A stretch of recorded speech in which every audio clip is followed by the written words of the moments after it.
We want to get some real sideline interviews of players. Let's go. We'll stand. We'll get it here in front of the action. The action will be behind us. Okay. Folks, we've got one of the finest coaches I've ever had the pleasure to work with, and also one of the finest football players ever to come out of this town of Orland Park. We have the pleasure here of the football knowledge of one Mr. Steve Budick. Steve, great to see you. Thanks for coming out today. Thank you. This is the first game of the year, Sandburg Eagles. You were at the first. This is the first home game of the year. A lot of your players that you've coached in the Pioneers are out here. What do you think? What goes through your mind when you see some of the Sandburg players out here? Not when you see some of the guys that you coached out here playing for the Pioneers. Oh, you're just proud because you see how far they've come as they go through freshman, sophomore, and now at varsity level. They're tremendous athletes, and it's amazing to see how much they grow and how much they've learned and gone on. And it's just a proud thing. You become like a adopted father to all these kids. Yeah, it is. I've been around now about 8 years in the Pioneers. You've been around for about 15, so you've been through this many, many times.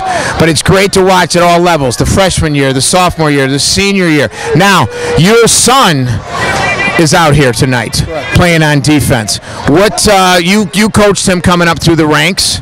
He's out here. What do you think he's taken from spending those years watching you play and being coached? What do you see that he's taken from you into the game? Take nothing for granted. I mean, he put his time in the gym in the off season, and I just let him know that no one's going to hand it to you. You got to keep going and got to keep working.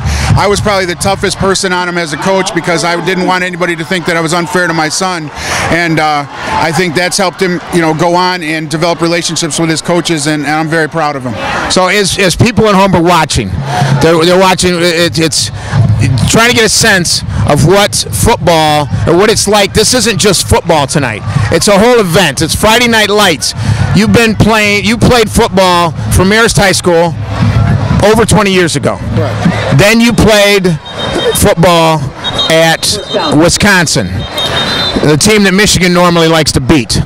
And then you played for the Green Bay Packers. You even played in the AFL, I think it was, the World Football League. Steve's had extensive experience, and I just want to ask you about this one. Last year, very popular with Sean Payton when he did the Boys of Fall. And he gave a speech to the team, the high school team before it, saying, Friday Night Lights, they're going out, they're coming out here, but enjoy it, guys. You'll never, ever, ever, I think he said with the exception of your wedding day and when your children are born, you'll never equal the excitement of Friday Night Lights. And so you played at college level, you played at the pro level. How do you compare anything else to this excitement of the Friday Night Lights? What we're trying to, I'm just trying to get across some of the excitement and how great it is to be out here. Well, I mean, as you play higher levels, the game starts to stop becoming a game and starts to become more of a business.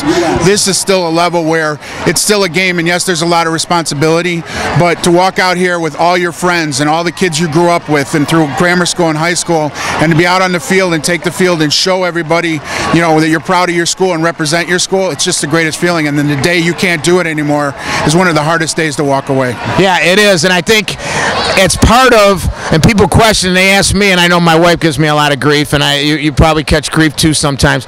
Why do we keep coaching in youth football? Why do we keep coaching at the Pioneers? People say, well, you don't have your children aren't playing anymore. What are you still doing in it? But so what keeps is it? It's I guess it's the Friday night part, but we're playing on Saturdays and Sundays now. But what keeps you coaching after all these years? Well, I was lucky enough to be on your show the other day, and what we talked about is the fact that it's the camaraderie. Yes. You miss going out there with 11 other guys and being part of something that's bigger than yourself, and coming out there with the coaches, and Dan is one of the coaches on that staff with me, and we come together as a group, and it's just a feeling of you're still part of something, and you're still teaching these kids how great football is, and it's you can't even put it into words how good it feels when it all comes together and you see those kids out there doing it, and then they get to this level. Yeah, it's like you've really made something. You're a part part of it at every step of the way. And I mean, is there going to be, it's are you feeling it already? It's Friday night. Are you already looking? I mean, it's great to be out here tonight. We're going to build on this, but are you already feeling it and looking, and the anticipation is growing for Sunday with it going out to play Dalton? Absolutely. We're going to roll over to Dalton, and we're going to have to show them on their homecoming field that we're going to roll right over them and show them who the Orland Park Pioneers are. And it's great because it's the camaraderie, as you said, and it's the accomplishments, and it's seeing the thrill with the kids, and they're going to take it, and they're going to be out here for Friday Night Lights over the next 4 years. And so we want to thank you for coming out tonight. We may see you wandering down the sidelines. Don't trip me if anything happens. But it's well, I always, I do have I want to point out I do have the Michigan tie on today because there is a big game tomorrow night, and by the time the folks at home see this, Michigan will have already defeated Notre Dame 28-17. That is the prediction. So we're looking for a big win. Wisconsin will probably have another win this week until they'll probably keep winning right until they come to the big house. Okay. So we don't want to get into that. I know Steve wants to just probably punch me right now, but he wouldn't do that because. We go one better, Dan, and I'll say that for this game tomorrow night, I'll actually be a Big Ten fan and I'll root for Michigan.